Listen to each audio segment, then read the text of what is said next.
Ang nakakatakot na pag-iisip ng tao. Hindi lahat ng ngiti ay totoo at hindi lahat ng mabait ay kaibigan. Ang isipan ng tao, isang mahiwagang mundo na kayang bumuo ng mga pangarap. Ngunit kaya ring lumikha ng mga bangungot. Hindi mo aakalain pero ang taong katabi mo ngayon, maaaring may tinatagong madilim na intensyon. May mga tao na hindi gumagamit ng lakas pero kaya kang paikutin gaya ng laruan. Ito ang mga master manipulator. Tahimik silang gumagalaw, hindi halata. Pero unti-unti nilang binabaluktot ang katotohanan hanggang ikaw mismo ang magduda sa sarili mo. May mga taong marunong magkunwaring mabait, ngumingiti, nakikinig, tumatanggap ng sikreto. Pero ang totoo, ginagamit nila ito para sirain ka sa tamang oras.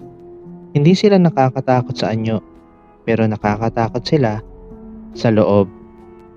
Ang ibang tao, hindi lang nananakot.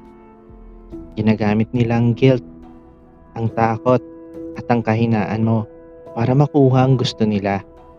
Mapapansin mo, nawawala ang iyong boses. Ang desisyon, hindi na sa'yo.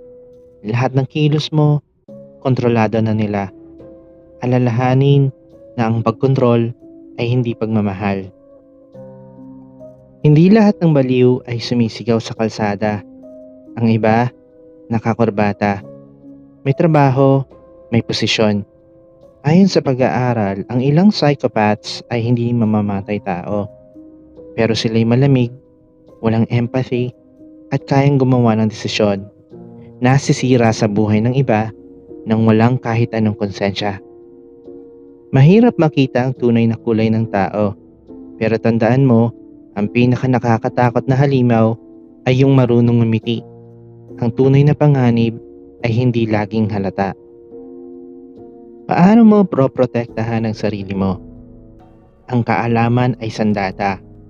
Pag-aralan mo ang galaw, salita at motibo ng tao. Huwag basta magtiwala at huwag basta magpaniwala. Kilalanin ng tao, huwag ang maskara. Dahil minsan, ang pinakamapanganib na halimaw ay tao rin tulad mo. Maraming salamat sa pakikinig.